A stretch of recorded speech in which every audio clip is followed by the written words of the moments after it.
Updates చూద్దాం. SLBC టన్నెల్లో మరో మృతదేహం లభ్యమైంది. కన్వేయర్ బెల్ట్ కు 50 మీటర్ల దూరంలో మృతదేహాన్ని గుర్తించిన అధికారులు డెడ్ బాడీని వెలికితీసే ప్రయత్నం చేస్తున్నారు.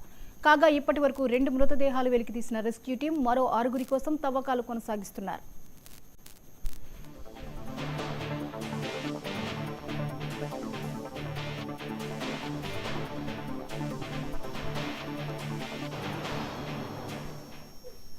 రైట్, ఈ అంశంపై మరిన్ని అప్డేట్స్ ని మా ప్రతినిధి ప్రదీప్ అందిస్తారు. ప్రదీప్, చెప్పండి, ఎస్ఎల్బీసీ టన్నెల్లో ఒక మృతదేహం లభ్యమైనట్లుగా తెలుస్తోంది, వివరాలేంటి? జ్యోతి, నాగర్ కర్నూలు జిల్లా అచ్చంపేట నియోజకవర్గంలోని దోమలపెంట సమీపంలో ఎస్ఎల్బీసీ టన్నెల్ అంటే శ్రీశైలం లెఫ్ట్ బ్యాంక్ కెనాల్ లో ప్రమాదం సంభవించి నేటికి నెల రోజులు పూర్తయినట్టుగా తెలుస్తుంది.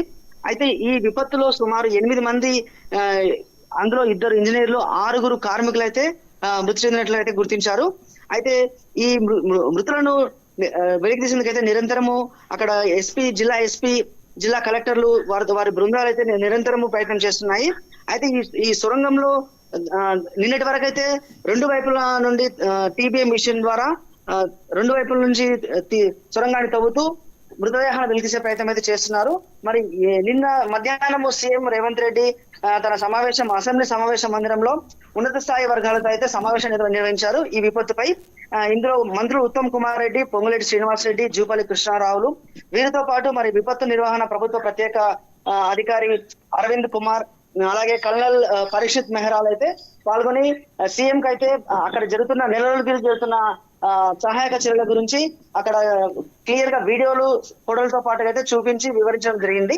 అయితే దీని తర్వాత మరి సీఎం రేవంత్ రెడ్డి అయితే ఒక ప్రత్యేక అధికారి అంటే ప్రత్యేక ఐఏఎస్ అధికారిని శివశంకర్ ను ఈ నిరంతరం దగ్గరుండి పర్యవేక్షించేందుగా అక్కడ నియమించమని సిఎస్ కి అయితే ఆదేశాలు జారీ చేసిన సమాచారము.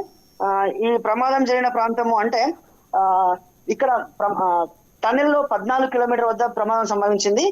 ఈ 14 కిలోమీటర్ల దగ్గర సుమారు 30 మీటర్ల మేర అయితే అత్యంత కీలకమైన రెస్క్యూ ఆపరేషన్ ద్వారా రెస్క్యూ ప్లేస్ గా గుర్తించారు ఎన్జీఆర్ఏ, మరి జిఎస్ఐ శాస్త్రవేత్తలు అయితే అత్యంత ప్రమాదకరమైన ప్రాంతంగా గుర్తించారు 30 మీటర్లు. మరి ఈ నేపథ్యంలో ఇప్పటికీ సుమారు నెల రోజుకెళ్లి జిల్లా కలెక్టర్ బాల సంతోష్, ఎస్పీ గైక్వాడ్ రఘునాథులు అయితే తమ బృందాలతో మృత్యువాత పడ్డ వారిని వెలికి తీసే ప్రయత్నం అయితే చేస్తున్నారు. మరి ఈ కార్మికులు పూర్తి స్థాయిలో వీరిని అంటే ఇప్పటికీ 2 మాత్రం వెలికి తీయడం జరిగింది.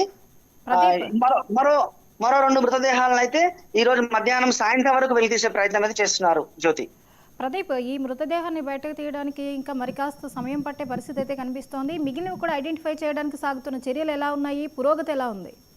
మరో 2 మృతదేహాలను అయితే గుర్తించడం జరిగింది. క్యాడవర్ డాగ్స్ చూపించిన ప్రాంతంలో అయితే తవ్వకాలు చేస్తున్నారు.